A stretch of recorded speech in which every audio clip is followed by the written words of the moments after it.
Ni moja na kukubaliana Bwana, kila mmoja wetu ako na ushuhuda wa yale Bwana unaweza fanya, kwa sababu tayari umefanya Bwana. Daudi alisema alikuwa mdogo na sasa amekuwa mzee, hajawahi ona mwenye haki kama ameachwa na wewe, ama Bwana uzao wake ukiomba mkate. Na kwa hivyo Bwana, hata sisi tunaliamini jina lako Bwana, ya kwamba mfalme wa amani utaendelea kuwa na sisi hata wakati jioni ya leo ninaenda kunena neno lako. Ninaomba Bwana roho zetu zikaweze kuadalika, ili ninapopanda mbegu ambalo ni neno lako Bwana likaweze kuotea, ili hiyo mbegu ikaweza kuleta mazao kwa utukufu wa jina lako Bwana. Mimi ni chombo ukaweze kunitumia, ili imani ya watu hawa ikajegeke na maisha yao yakainuliwe kwenda viwango vingine, kwa utukufu wa jina lako tumeomba na tumeamini, amen. Unaweza pigia Bwana makofi jioni ya leo, na Bwana akaweza kutubariki katika jina la Bwana. Unaweza pokea kiketi chako cha baraka, na Bwana akaweza kutubariki jioni ya leo kwa sababu ya kuja kumtafuta katika jina la Bwana.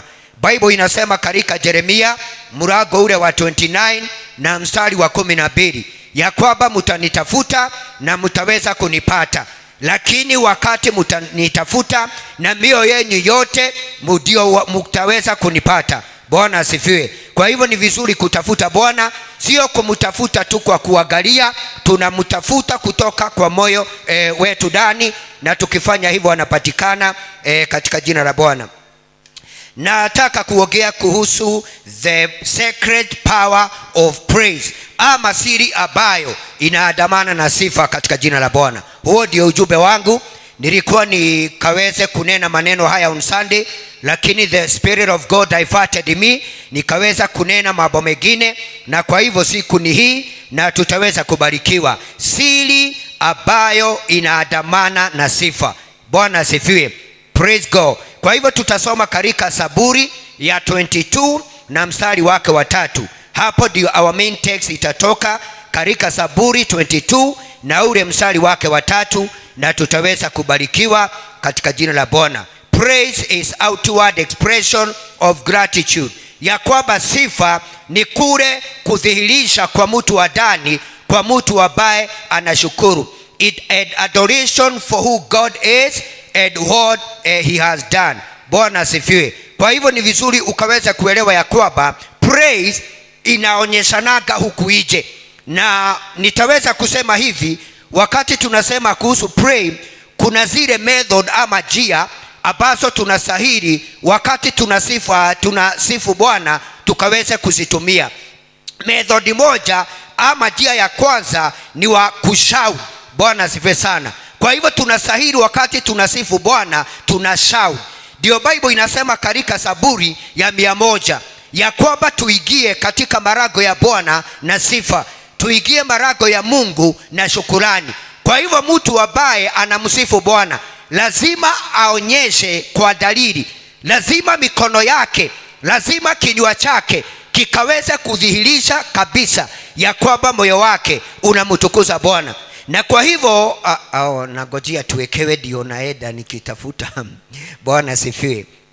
Kwa hivyo method of praising God include shouting. Ndio Bible inasema katika Psalms 100 ya kwamba tuingie katika nyumba ya Bwana na sifa. Bwana asifiwe. Kama kuna kitu Mungu anapenda, kama kuna kitu Mungu anatarajia kutoka kwa sisi ambao tuko hai, ni tukaweze kusifu. Na wakati mwingine nikawafundisha ya kwamba Mungu anaweza fanya mambo yote, lakini hawezi jisifu. Na ndio ukisoma kitabu ya Revelation, wakati Yohana aliweza kufunuliwa ile vile mbingu inakuanga na zile shughuli zinakuanga huko, ukiangalia anasema aliona watu maelfu, asijui 144,000, aliona the 4 creatures, aliweza kuona the 24 elders, aliweza kuona type zote za malaika. Bwana asifiwe. Na wote walikuwa wanamsifu. Bwana asifiwe sana.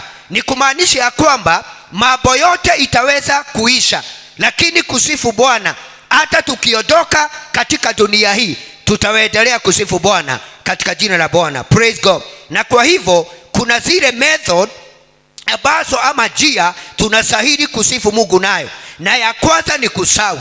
Bwana asifiwe sana. Na kwa hivyo ni vizuri ukaweze kuelewa Hauwezi sema unamsifu Bwana na umenyamaza. Bwana asifiwe. Unastahili kushout. Ndio Bible inasema enter into his call with thanksgiving. Enter into his call with praises. Bwana asifiwe. Yakoba, ingia katika marago yake na sifa. Ingia katika marago yake na shukrani. Huyo ni mtu ambaye amefungua kinywa chake. Na kwa hivyo ni vizuri uelewe jioni ya leo, kuna siri ambayo imefichwa nyuma ya sifa. Wakati unamsifu Mungu ama wakati unamwabudu Bwana, kuna siri ambayo imefichwa. Kwa hiyo Bwana asifiwe. Na hiyo ndio ile siri ambayo nataka tukaweze kuiangalia na tukaweze kuiona katika neno la Bwana. Na kwa hivyo wakati tunasema tumsifu Bwana, tunastahili kumsifu tukishout ama tukipiga kelele, na pia tunastahili kupraise God with clapping. Bwana asifiwe. Kwa hivyo hatustahili kugojea yule kiongozi wa ibada akaweze kutuambia pigeni makofi. Ni jukumu lako na ni langu. Wakati tunasema ni wakati wa sifa, hiyo mikono yako ikaweze kuwa na uwepesi, ukaweze kuinua, ukaweze kumshangilia Bwana katika jina la Bwana. Na Bible inasema katika Zaburi ya kwamba tukaweze kumsifu Bwana na gita ya nyuzi 10. Mimi sijaenda kwa duka nikaona gita ambayo ni ya nyuzi 10 kulingana na ule ufunuo ambao niko nao. Hiyo gita ni mikono yetu, kwa sababu mkono huu uko na nyuzi 5 na huu mwingine. Kwa hivyo wakati sasa tuna clap, huwa tunatengeneza kelele, huwa tunatengeneza sifa ambazo Baba akiwa mbinguni huwa anafurahia katika jina la Bwana. Praise God. Na kwa hivyo katika mahali nimesema tuwekewe katika Zaburi ya 22 verse 3, Bible inasema ya kwamba God inhabit the praises of Israel. God inhabit. Bwana asifiwe. Yani Mungu huketi, yani Mungu hudumu, yani Mungu hukatalia katika sifa za Israeli. Bwana asifiwe sana. Kwa hivyo ni vizuri ukaweza kuelewa, wakati unataka uwepo wa Bwana ukaweza kushuka, wakati unataka Mungu akaweza kushuka na ukaweza kubadilisha atmosphere ya mahali ambapo uko. Hata wakati mwingine sio maombi, wakati mwingine ni sifa katika jina la Bwana. Bwana asifiwe. Kwa sababu sifa hufungua dirisha ya uwepo wa Bwana kushuka. Bwana asifiwe. Praises opens the door of the presence of God to come down. Kwa hivyo ni kumaanisha ya kwamba wakati unasikia umefinyika, wakati unasikia uko peke yako, wakati unasikia ya kwamba hujui ni hatua gani nyingine ambayo utaweza kuchukua, that is your best time, that is your right time kufungua kinywa chako ukaweza kumsifu Bwana. Na ndio tutaona tukiendelea mtu ambaye alikuwa anaitwa Paul and Silas, wakati waliwekwa katika korokoroni, wakati wafungwa wengine walikuwa wanalalamika, hawa walisikika wakimwimbia Mungu sifa. Bwana asifiwe. Kwa hivyo katika Zaburi 22 na mstari wa 3 inasema ya kwamba maana Mungu huketi katika sifa za Israeli. Na kwa hivyo kama kuna kitu Mungu alitarajia kutoka kwa wana Israeli hii miaka 40, wakati aliwatoa kule na wakati amewapeleka jangwani mpaka wafike, hii miaka 40 alikuwa anatarajia wakaweza kumsifu. Lakini tukiangalia Bible, waliweza kulalamika, waliweza kusema ya kwamba angalau tungerudi kule, waliweza kusema ya kwamba wanatamani zile watermelon ambazo walikula wakiwa kule, walitamani kurudi mahali walitoka, ila Mungu alikuwa anatarajia wakaweza kumsifu. Bwana asifiwe. Na ndio unaona sasa miaka yao iliweza kufupishwa.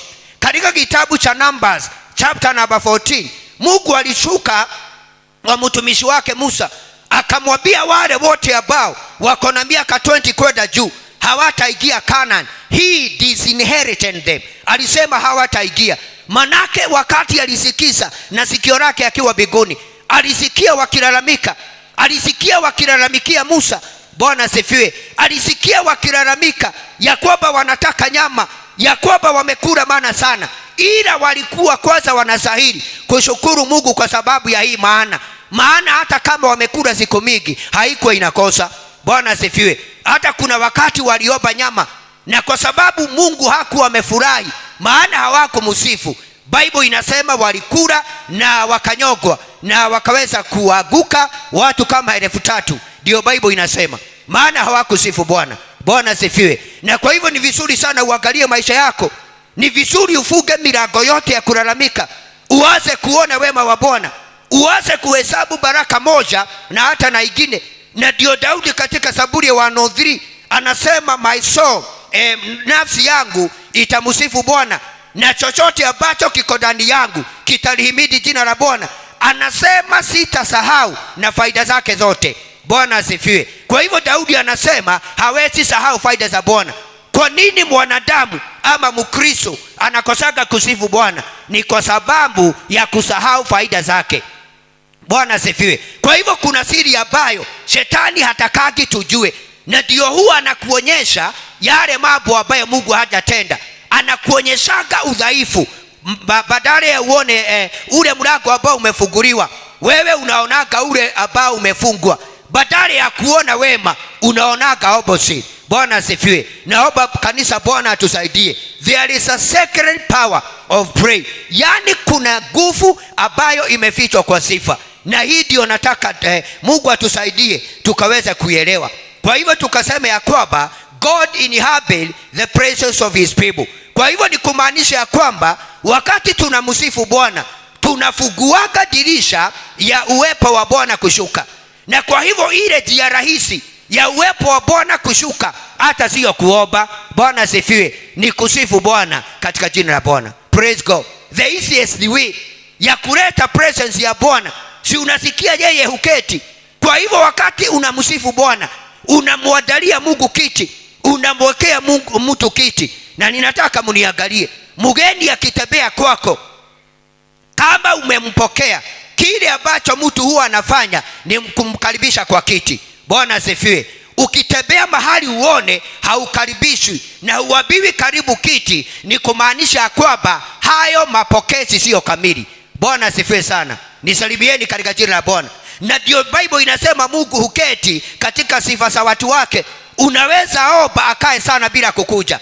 Bwana asifiwe. Lakini ukisifu hakuwagi na namna ingine, unamsurutisha, unamsukuma akaweza kushuka katika jina la Bwana. Ninaomba Bwana akusaidie katika maisha yako katika jina la Bwana. Usione zile vitu ambavyo Mungu amekunyima, usione zile vitu ambayo haujapokezwa na Bwana. Wacha kwanza ona hiyo mana ambayo umekula miaka 40. Bwana asifiwe. Ndio unataka nyama na hata hakuna yule hataki, lakini kwanza shukuru Bwana kwa sababu haya mana. Kwanza shukuru Bwana alipasua bahari ya Shamu, na si wewe uliangalia nyuma ukaona adui, na si mbele uliona bahari ya Shamu, na si Mungu alitengeneza njia. Kwanza shukuru Bwana kwa hiyo katika jina la Bwana. Praise God. Kuna siri ambayo imefichwa katika sifa katika jina la Bwana. Kwa hivyo yeye huketi katika sifa za watu wake. Na kwa hivyo tukasema ya kwamba wakati unamsifu Bwana, unastahili kumsifu ukishout, unastahili kumsifu clapping your hands. Bwana asifiwe. Kwa hivyo ni vizuri tuelewe, it is not the duty, it is not the responsibility, it is not the assignment ya yule kiongozi wa ibada atuwapendwa pigieni Mungu makofi tunataka kusifu. Unastahili ukisikia sifa, Bwana asifiwe, mikono yako inalegea katika jina la Bwana, maana unamsifu ukishout. Bwana asifiwe. Ndio unasikiaga wakati mwingine tukisifu mtu anaweza shukiwa. Bwana asifiwe. Tutaangalia tuone katika kitabu cha second Chronicles chapter 20. Wakati this king called Jehoshaphat waliweza kumsifu Bwana, Mungu aliweza kushuka na roho alishukia Jazaeli kijana moja, na akaweza kutoa unabii. Bwana asifiwe. Na ni sifa tu, hata sio kuomba waliomba, ni kusifu peke yake walisifu, na roho wa Bwana akashuka. Kwa hivyo Mungu huketi katika sifa za watu wake. Na ndio unaona idara ya uibaji huwa inaingiliwa sana na shetani, na kila kanisa tukiaziana hapa na kule kwingine. Bwana asifiwe. Nilikuwa ninaongea na Pastor Mila ambaye alikuwa anafanya kazi pale na Bishop Wandeli. Sasa tukawa tunaongea na yeye, tunajuana, ni rafiki. Akaniambia wakati mwingine, kwa sababu yeye ni msanii, kado na kuwa sasa anaweza kuwa mahali pale, yeye ni msanii, ametengeneza nyimbo zake. Na aliniambia katika kila mahali ambapo amekuwa anatumikia Bwana, kama kuna idara ambayo iko na mambo mengi, inakuwa ni ya uimbaji. Bwana sifiwe sana. Na ni shetani huwa anazuilia, kwa sababu anajua wakati praise and worship team wamesimama vizuri. Bwana sifiwe sana. Uwepo wa Bwana utashuka rahisi hata kama watu hawajaenda fasting. Bwana sifiwe sana. Na ndio unaona sasa in every day, in every church, katika hiyo department ya uimbaji, mchungaji, kila mchungaji, hata yule wa wapi, changamoto inakuwaga hapo. Na sisi kama wachungaji huwa tunaelewa. Bwana sifiwe sana. Na kwa hivyo ndio Bible inasema Mungu huketi katika sifa za watu wake. Kwa hivyo ni vizuri, hata sio hapa kanisani, wewe kwako kwa nyumba tengenezea Mungu kiti.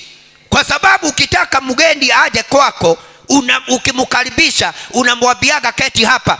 Na kama ni wengi na viti ni chache, unakimbia kwa jirani, ama unaingia bedroom, ama unaenda mahali pengine kwa watoto, unachukua viti ambazo haziwekagwi table room, unapatia wageni ndio wakaweze kuketi. Maana mgeni akiketi, hiyo ni thibitisho ya kwamba umemkaribisha na moyo wote. Bwana asifiwe. Naye Mungu anatakanga, anaangaliaga vile tumemsifu. Bwana asifiwe. Na ndio mimi ninaomba katika jina la Bwana tusichukue uimbaji na hiyo njia huwa tunachukua nayo. Praise is a weapon. Sema amen. Ya kwamba sifa ni silaha ambayo tukielewa ni baadhi ya zile silaha Mkristo ambaye anastahili kutumia. Praise and worship inakuwaga sasa ni silaha. Maombi ni silaha, na kuna silaha zingine ambazo niliwafundisha.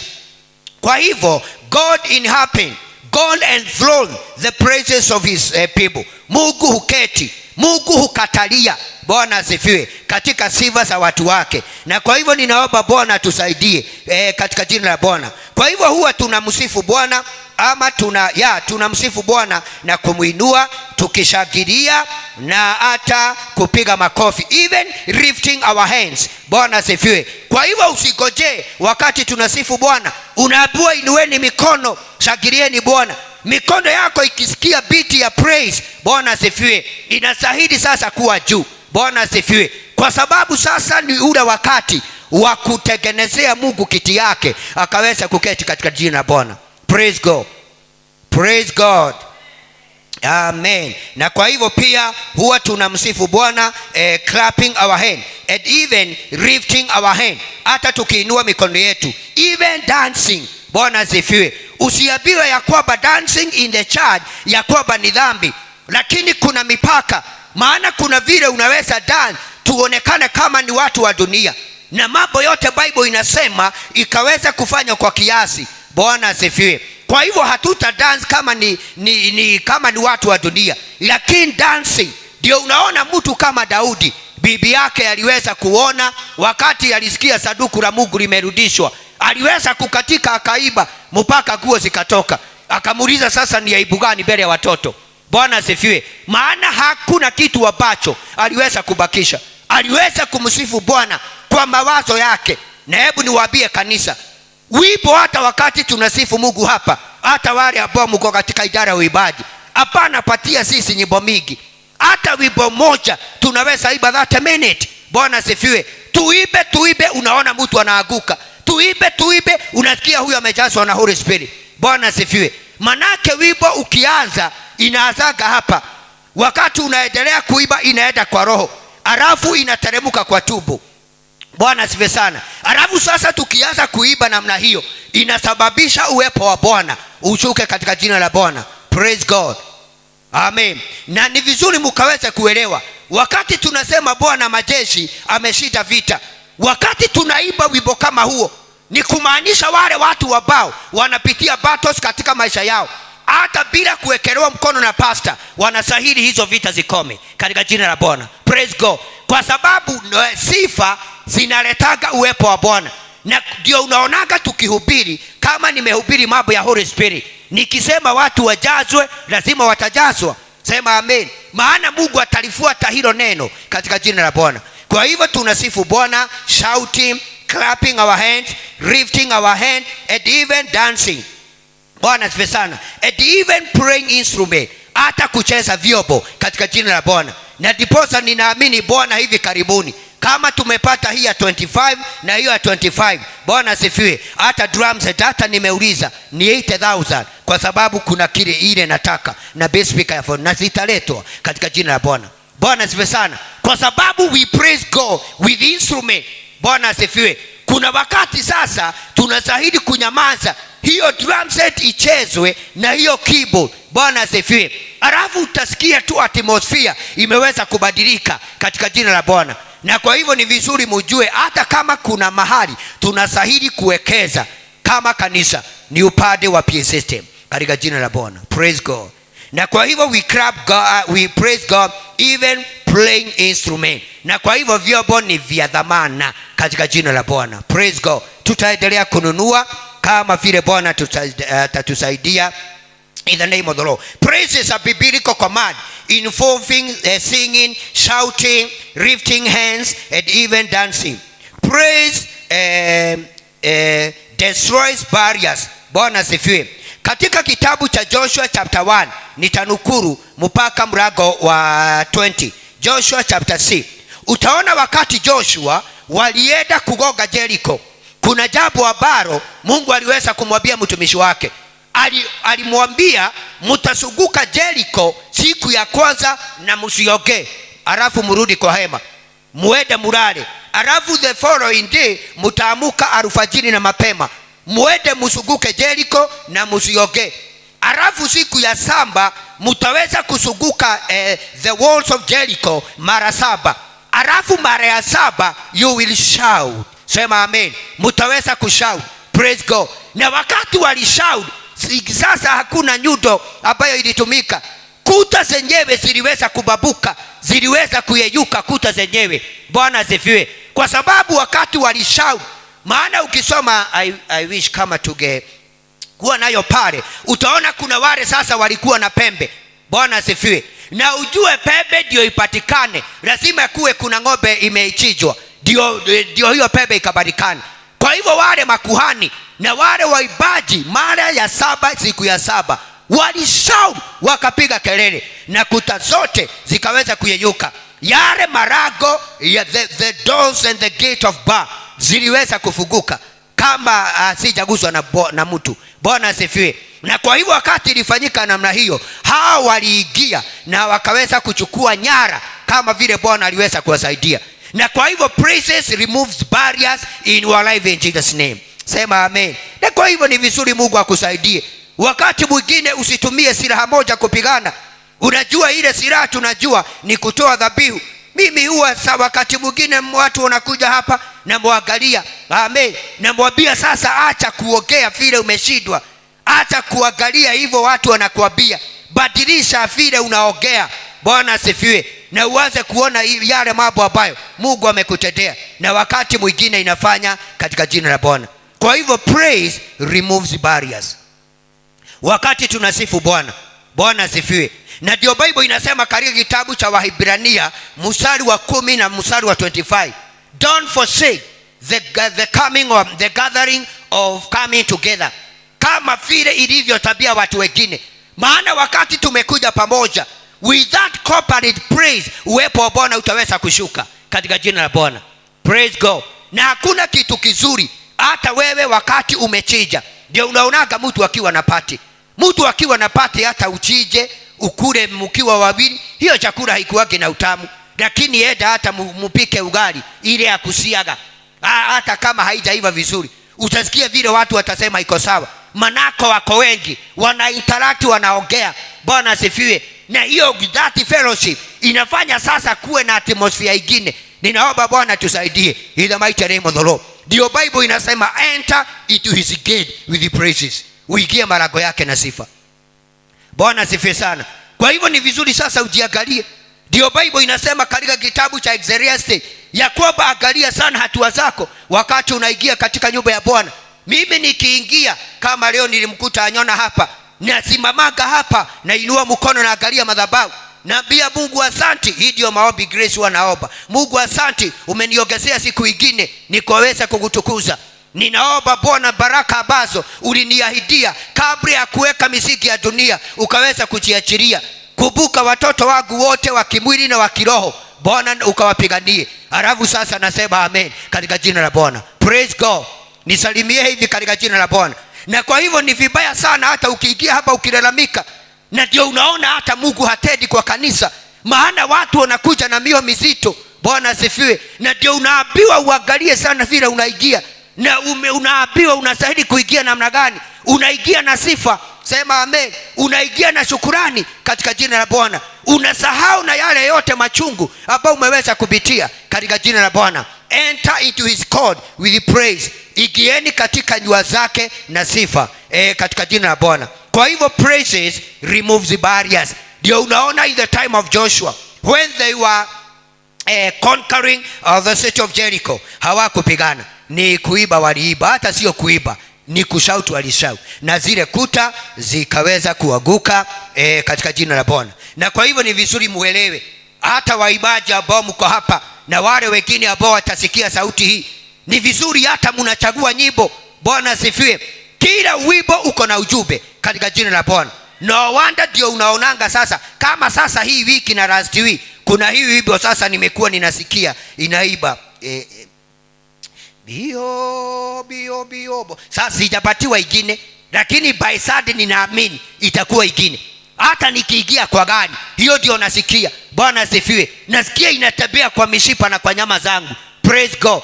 Na wakati mwingine nitaweza kupatiwa ingine. Ndio Bible inasema ya kwamba katika kitabu cha Psalm chapter 40 ya kwamba niligojea Bwana na subira, na yeye alishuka akanitoa katika shimo lenye utelezi, akanichukua akanikanyagisha juu ya mwamba. Na wakati alinikanyagisha, kile alifanya, aliweka wimbo ndani yangu.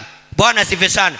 Praise God. Aliweka wimbo. Na ndio unaona hata wakati walitoka Misri, tutasoma tukiendelea, Miriam kile kitu akifanya ya muhimu ni kuchukua darama, wakaweza kumsifu katika jina la Bwana. Maana waliangalia ni nini wanaweza patia Bwana. Walikuwa wametoka kule na ngamia, walikuwa wametoka kule na kondoo, walikuwa wametoka kule na buzi. Waliona buzi haiwezi toshea hiyo nafasi, aliambia watu wakaweza kumsifu Bwana. Jifunze kusifu Bwana kwa kila hali. Jifunze kumtukuza Bwana kwa kila hali. Bwana asifiwe. Funga milango yote ya kulalamika. Bwana asifiwe. Milango yote ya kulalamika ufunge. Mungu hataki ulalamike. Bwana asifiwe. Na mimi kuna kitu nimejifunza. Bwana asifiwe. Mimi challenge ikikuja na angaliaga ni nini kizuri kinaweza toka kwa hiyo. Na these things imenisaidia sana katika jina la Bwana. Praise God. Challenge ikitokea na angaliaga kwa hiyo. Bwana asifiwe. Sionagi hiyo.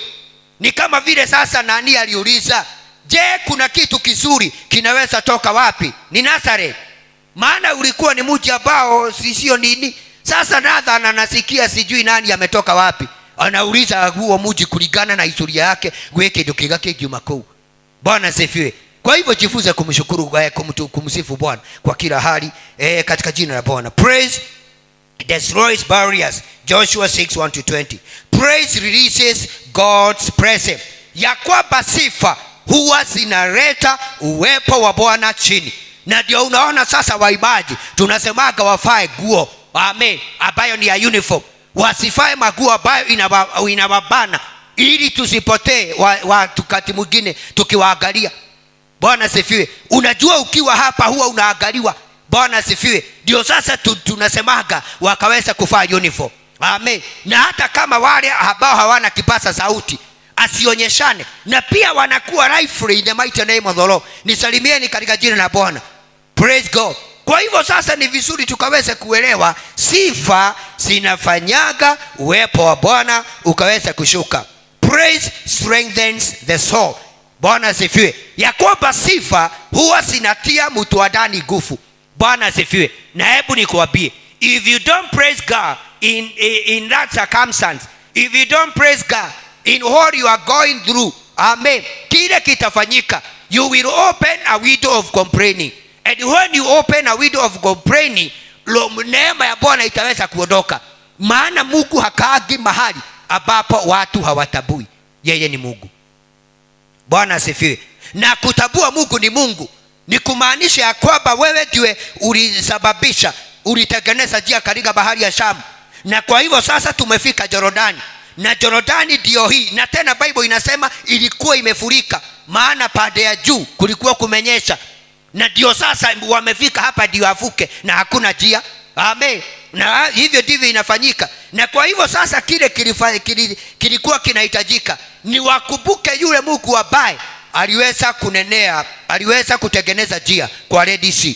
Wakaweza kujua hata kwa Jordan wataweza kuvuka katika jina la Bwana. Praise God. Kama Mungu alifungua mlango mmoja, ni kumaanisha anaweza fungua huo mwingine. Sema amen. Kama Mungu alikubariki na 100,000 ona milioni ni wakuradhime nayo. Bwana sifa sana. Na kwa hivyo usilalamike. Praise God. Ni vizuri ujiangalie kama uko katika laini ya Bwana. Kama uko katika laini ya Bwana, wewe simama. Praise God. Na ukaweza kumsifu Bwana na kila kitu itakuwa sawa katika jina la Bwana. Kwa hivyo praises strengthen the soul. Kwa hivyo roho yako inaweza kuwa weak. Amen. Hebu niwaambie ni nini ambayo ni rahisi, kusifu ama kuomba? Tunasemaga prayer is a work. Maombi ni kazi. Na hakuna mtu ambaye anatakaga kuchoka, lakini Bible inasema lazima tufanye kazi ndio tukaweze kukula. Bwana sifiwe. Na kwa hivyo ni kumaanisha kama umeshindwa na kuomba, praise katika jina la Bwana. Praise God. Kama umeshindwa sasa na kuomba, kama umeshindwa kwenda fasting, kusifu unaweza sifu katika jina la Bwana. Na mtu huwa anasifu na ule wimbo unasikia ndani yako. Bwana sifiwe. Unajua hata wale waibaji ambao mnakujaga hapa, hapana sikia kiwimbo kingine na huko unatuletea hapa na hatuelewi. Amen. Yesu unaweza pata ufunuo, na kama ni revelation ukituambia turudie mara ya pili, mara ya tatu tunashika network na tunaanguka nayo. Maana ni ya ufunuo, ni kufunuliwa. Umefanya nini? Umeweza kufunuliwa. May God help us in Jesus name. Kwa hivyo praises huwa zina strengthen the soul. Praise serves as a weapon for spiritual victory. Ya kwamba sifa huwa zinatumika kama silaha ya kiroho ya kuleta ushindi katika jina la Bwana. There are things in your life, sio lazima uombe. Bwana sifa sana. Kuna mambo katika maisha yako sio lazima uombe. Wewe ingia katika sifa katika jina la Yesu. Sema amen. Na ukiingia katika sifa utaweza kupokea ushindi. Maana sifa zenyewe ni silaha ya kupigana vita katika jina la Yesu. Praise is a gateway to experience the manifest presence of God. Ya kwamba sifa ni mlango ama ni barabara ama ni njia ya kuhisi udhihirisho wa nguvu za Bwana. Bwana sifa sana. Na ndio unaonaga hata watoto hata tukienda matanga, unaonaga kuna muda ambayo watu wanasikia kulia na hakuna mtu ambaye huwa anaongea na mwingine. Kwanza wakiangalia ile meza ambayo iko pale mbele, wanaona sijui nini, sijui vile watu wamefaa, wanasikia roho zikiwa chini. Lakini wakati sasa wanaanza sasa kusifu, amen, unaanza kuona hata wale ambao walikuwa na gloomy faces wanaanza kucheka. Unaona nyuso zinaanza kubadilika. Bwana sifiwe. Maana wimbo unabebaga utukufu wake katika jina la Bwana. Praise God. Na ndio unaona ni vizuri tukaweze kila wakati tunakuja hapa tunamsifu Bwana na tunaweza mtukuza. Kwa hivyo praise is a gateway to experience the manifest presence of God. Kwa hivyo ni vizuri ufungue huo mlango, na kuna watu wamefunga hiyo dirisha. Bwana sifiwe sana. Praise is opens the window of the presence of God. Bwana sifiwe. Na kama umefunga hiyo dirisha, I challenge you today in the name of Jesus, open that door, open that window. Even Noah hata wakati ile Sabina ilisimama katika mlima wa Arara, aliweza kufungua dirisha akatuma jiwa. Bwana sifiwe. Kwa hivyo ni vizuri ujifunze kufungua dirisha katika maisha yako. Hata Danieli alifungua dirisha ikielekea Jerusalem. Akawa anaomba mara ngapi? Akawa anaomba mara 3. Ninaomba Bwana tusaidie in the mighty name of the Lord. So praise is a gateway to experience the manifest presence of God. Praise shift our eyes off from ourselves. Sikiza hii, ya kwamba sifa huwa zinatoa macho yetu. Bwana asifiwe. Sifa huwa zinafanya nini? Zinatoa macho yetu tusijione sisi, tunajisahau. Amen. Unaanza kuona Mungu. Bwana asifiwe. Praise huwa zinakusaidia unakosa kuona ule mlima ambao umesimama mbele yako. Sema amen. Praise huwa zinakusaidia usione the challenges ambazo unapitia, unaanza kuona the greatness of God in the mighty name of the Lord. Praise God. Kwa hivyo ni maombi yangu jioni ya leo, Mungu ataweza kutusaidia kila wakati tukaweza kumsifu. So pray shift our eyes off from ourselves.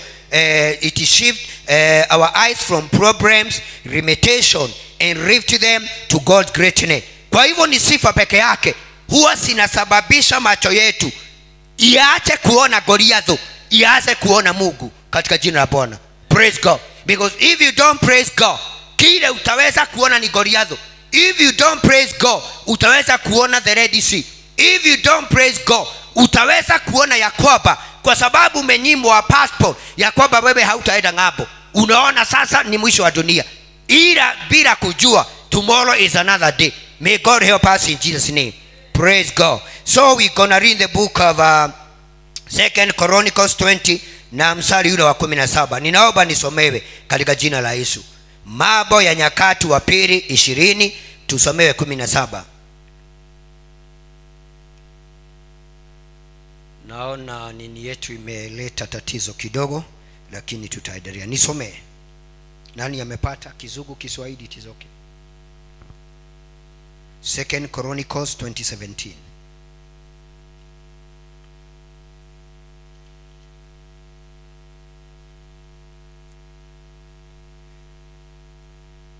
Want to go. You will not need to fight in this battle. Take your possession. Stand still. Afikisha hapo. Yani Mungu anaambia Jehoshafatu na watu wake, hii vita msipigane. Bwana sifiwe. Hii vita msipigane. Wao walifikiria watapigana, lakini aliwapatia silaha nyingine ambayo haijulikani na ambayo hawakuwa wanatabua wanaweza itumia. And this is your word tonight in the mighty name of the Lord. There are battles in your life haustahili kupigana. Wewe siangalie na ukaweza kumsifu Bwana. Kwa hivyo Mungu akasema you don't need to fight in this battle. Take your possession. Chukua nafasi yako.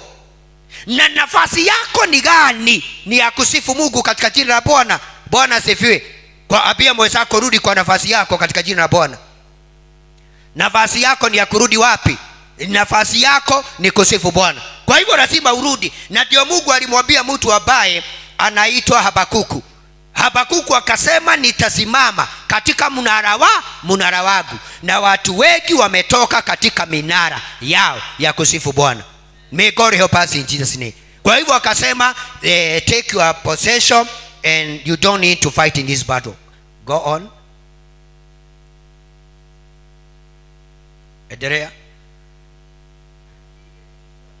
Na mtaona ushindi wa Bwana. O Judah and Jerusalem, fear not, be not dismayed. Tomorrow go out against them, and the Lord God will be with you. Jehoshaphat.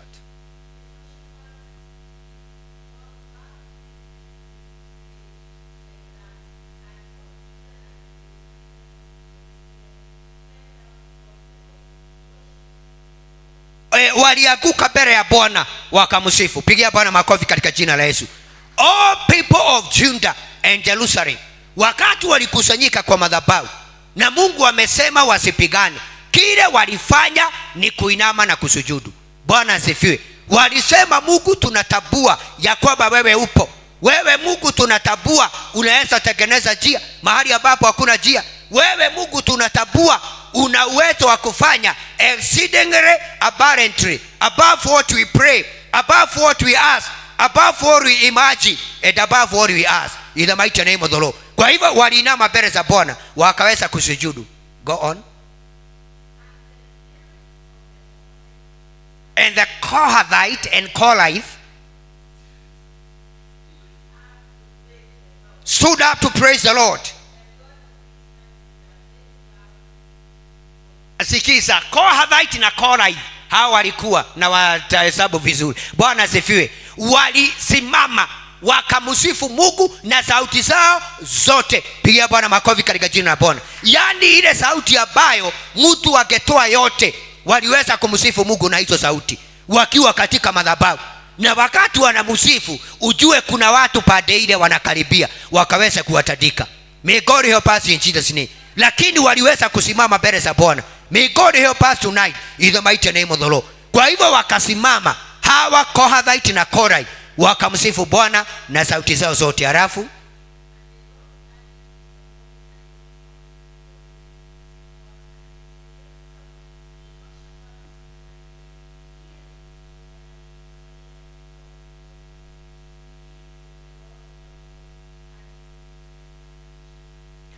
na kwa hivyo sasa na kwa hivyo mtumishi wa Bwana akasimama akawaambia, sasa hamtapigana, kile mtafanya ni kusifu Bwana. Na wakaambiwa wakaweze kumwamini Bwana atawalinda, na waamini watumishi wake wataweza kudhibitika katika jina la Bwana. It is my prayer tonight in Jesus name. Utajifunza kusifu Bwana kila wakati. Utajifunza kutukuza Bwana kwa kila hali katika jina la Bwana. God has a plan for you in the mighty name of the Lord. Na kwa hivyo mambo mengine ambayo unapitia, wewe ndiye umefukia Mungu aingilie, manake unalalamika. Bwana asifiwe. Na anataka kutoka kwa hiyo akupatie testimony katika jina la Bwana. Praise God. Na kwa hivyo ni vizuri ukaweze kuelewa kuna siri ambayo imefichwa katika sifa. So praise brings joy, joy replacing the spirit of heaviness. Ya kwamba sifa huwa zinaondoa ule uzito wa moyo. When we praise God, Bwana asifiwe, sifa huwa zinaondoa uzito wa mioyo. Kama sasa wakati mwingine tukija hapa kwa madhabahu, watu wengi wanakuaga na mioyo migumu na mioyo ambao ni mizito. May God help us in Jesus name. Wakati tunamsifu Bwana, praise God, huo ugumu huwa unaondoka wakati tunasifu Bwana katika jina la Bwana. Na kwa hivyo the spirit of heaviness with oil of gladness. When facing a massive army, Jehoshaphat appointed singers to praise their song and cause their enemies to defeat themselves. Bwana asifiwe. Ya kwamba wakati walikuwa nakutana na vita kali, Jehoshafatu aliweza kuchagua waibaji wakaweza kumtukuza Bwana mbele ya adui zao, na Mungu akawapigania. In the book of Acts chapter 16, utaenda kusoma ukienda nyumbani. Matendo ya Mitume 16:25 to 25. Paul and Silas praised God while in chains. Bwana asifiwe. When Paul and Silas waliweza kushikwa kwa sababu ya kuhubiri neno la Bwana, waliwekwa katika korokoro na walifungwa miguu, walifungwa mikono, na milango ya gereza ikafungwa na hakuna stima. Bwana asifiwe. Na kwa hivyo wakiwa katika hiyo hali, hata sio kuomba waliomba. Bible inasema usiku wa manane walisikika wakimsifu Bwana.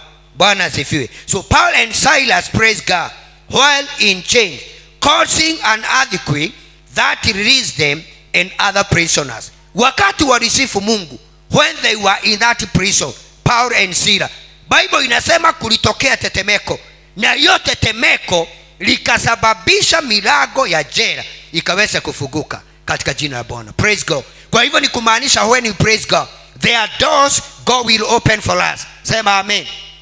Sema amen. Wakati tunasifu Mungu, kuna milango atafungua. Amen. You see, there is that deception sometimes in Christian life, katika Wakristo, ya kwamba ni maombi peke yake Mkristo anaweza tumia. Bwana sifi sana, ndiye akaweza kushinda. Sifa ni silaha. Bwana sifiwe.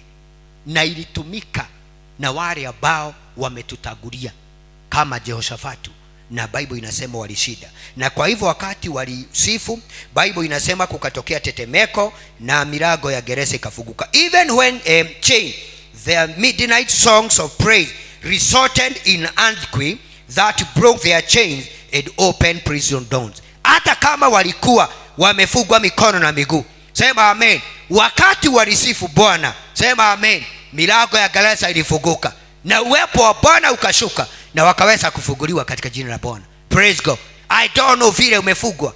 Bwana asifiwe. Unajua kama ni wakati kama huu, maybe if kama ingekuwa ni mtu mwingine akiambia Bwana tazama mguu umefugwa nyororo pande hii, sijui mikono imefugwa, sijui hakuna stima, sijui hata nimefugiwa mahali, lakini hawakuona hiyo. Amen. Waliona ukuu wa Bwana katika jina la Bwana. Praise God. Na kwa hivyo wakati sifa silifikia Bwana, sifa sikifikia Mungu, kile anafanyaga ni kushuka. Na anytime Mungu alishuka, kitu ilitendeka. Sema amen. Ameshuka tu kwa bibi ya Manoa, akakuja na breaking news, utazaa mtoto na atakuwa shujaa na asinyolewe. Bwana asifiwe sana. Na akaenda. Bwana asifiwe sana. Anytime Mungu alishuka, anytime. Hata kwa Mary alimwambia sasa hata ile mimba utapata si ya Joseph, hii ni ya kutoka biguni.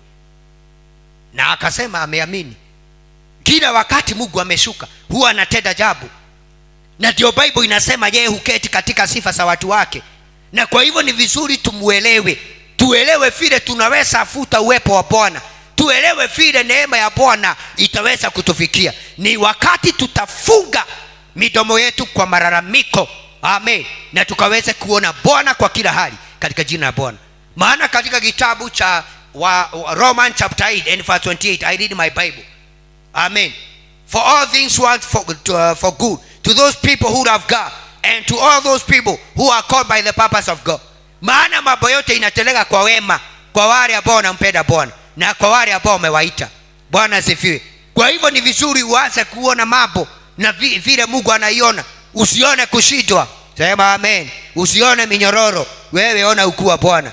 Na kwa hivyo wakati walimsifu Bwana, milango ya jela ilifunguka na minyororo ikakatika katika jina la Bwana. So we should also praise God kneeling down. Bwana asifiwe. Unajua kuna hiyo tunaamini ya kwamba ukiona mtu anapiga magoti ni kuomba anaomba. Amen. Hata kuna wakati tunaweza sifu Mungu hapa, mama asikia hapana, hii haifikii Mungu, wacha nishuke ndio aongezeke. Bwana asifiwe. Kwa hivyo ninaangalia sasa kama tutapata 2 people 3. Bwana asifiwe. We should praise God even when kneeling down. Praise God. We should also praise God bowing. Bwana asifiwe. Ndio Bible inasema wale wa 24 wazee huwa wanabow, wanainama, wanainuka. Lakini sasa wewe ni wakati wa sifa, umesimama kama kikingi ya stima imekorogewa. Hata hauondoki. Hata tukiiba 5 unasikia hata hakuna kitu. Bwana asifiwe. Ni kumaanisha hizo sifa Regina unaiba sinatoka wapi? Hapa ikitoka kwa roho. Amen. Utalewa. Bwana asifiwe. Nisalimie hivi katika jina la Bwana. Praise God. Na kwa hivyo ni vizuri tuelewe, we should praise God kneeling down, bowing and speaking with the tongues. Kwa hivyo ukisikia wakati tumesifu Mungu hapa, mtu akiongea na lugha asiambiwe anyamaze. Ameeta level nyingine. Wewe omba na kikaba wewe ni sawa tu. Bwana asifiwe. Yeye ameeta level nyingine. Sasa yeye anatumia lugha ya biguni katika jina la Bwana kusifu Bwana. Praise God. Hizi ni njia zote ni njia ambazo tunastahili kutumia tukisifu Bwana. Kwa hivyo hata ukiongea na lugha wakati sasa tunasifu Bwana asifiwe. Amen. Hiyo ni njia nyingine. You speak with the tongues in the spirit. God present in inhabit or dwells within the places of his people. Praise is action. Praise is an action expressing gratitude and celebrating focus on God will. Bwana asifiwe. Na nikimalizia katika kitabu cha Exodus chapter 15 and verse 20, utaona wakati wana wa Israeli walifuka the Red Sea, Miriamu ambaye alikuwa sita ya Musa, sema amen, alichukua darama na kalengalenga akaambia watu sasa kile tunaweza fanya, hatuna kitu kingine. Amen. Kile tutafanya ni kusifu. Bwana asifiwe. Kwa hivyo walimsifu Bwana. Hata ukisoma chapter 15 verse 1 utaona kuna kitu hapo inaitwa wimbo wa Musa. Maana hata Musa alimwimbia Bwana. Bwana asifiwe. Na ndio unasikia hata tukienda biguni tutaweza kuimba. Ndipo Musa na wana ndipo Mose na Waisraeli wakamwimbia Bwana wimbo huu. Nitamwimbia Bwana kwa kuwa ametukuka sana. Farasi na mpanda farasi amewatosha baharini. Hii sio wimbo, hii inatugwa wakati huo. Niangalieni kanisa, si hizi ni zile farasi zilikuwa zimewafuata. Sasa wametuga wimbo. Bwana asifiwe. Na kwa hivyo ni vizuri uelewe katika kila hali ambayo unapitia. Wakati mwingine kama umejisikia na umesimama vizuri, God will put a song in you na itakuwa a prophetic. Bwana asifiwe sana. Praise God.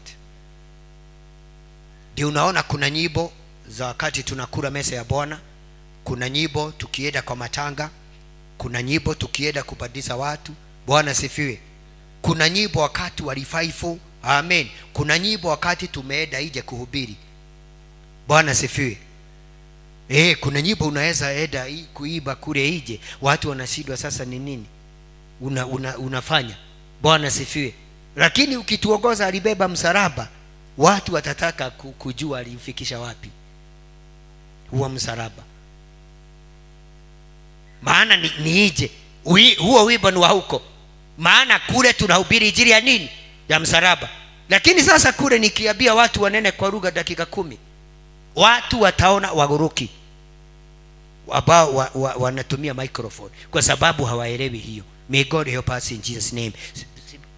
Simama na miguu yako tukaweza kumtukuza Bwana in the mighty name of the Lord. Simama na miguu yako, inua mikono yako, msifu Bwana, mwambie Bwana ni asante jioni ya leo. Tunaliinua jina lako Bwana. Rika baganda baburia antaya zabuna katuri na zaya maburia rika bunu zina makaya bagada. Si ujiobe katika jina la Bwana. Abia Bwana akuneemishe, bia Bwana akusaidie katika jina la Bwana, ili katika kila hali na katika kila majira ukaweze kumtukuza. Tunaliinua jina lako Bwana, tunakubariki, wewe ni mwema, tunakuabudu, wewe ni mkuu Bwana. Wewe unastahili sifa Bwana, unastahili kuabudiwa, unastahili mfalme wa amani. Jina lako liinuliwe Bwana, jina lako libarikiwe, jina lako litukuzwe. Hakuna kama wewe Bwana.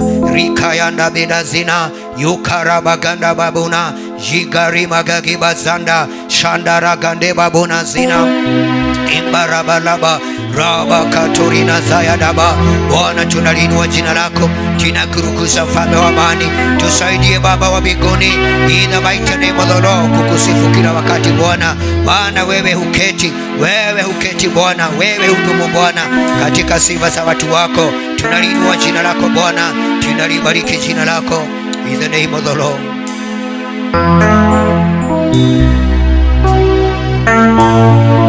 Thank you Lord. Hakuna wenye ishara kubwa kama wewe Mungu. Hakuna wenye ishara kubwa kama wewe,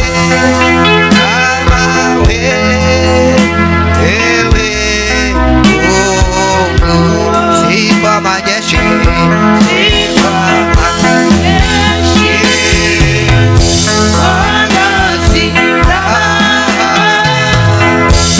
sifa na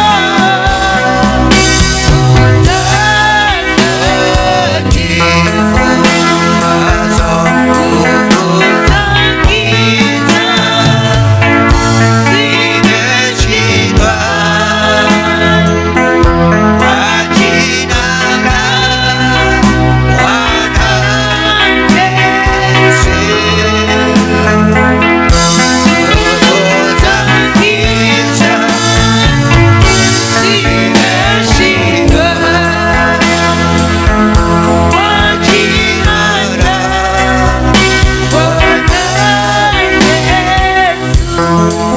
Baba, tunainua mikono yetu jioni ya leo, tunaliinua jina lako, tunalibariki jina lako, tunaliheshimu jina lako Bwana.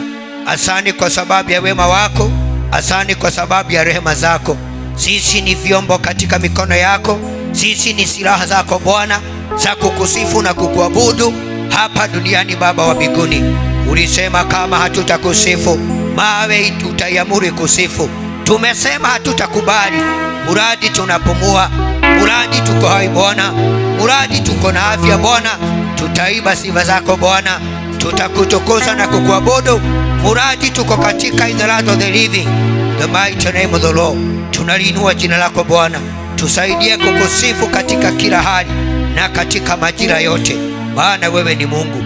Uinuliwe na ubarikiwe katika jina la Yesu tumeomba na tumeamini, amen. Pigia Bwana makofi jioni ya leo katika jina la Bwana.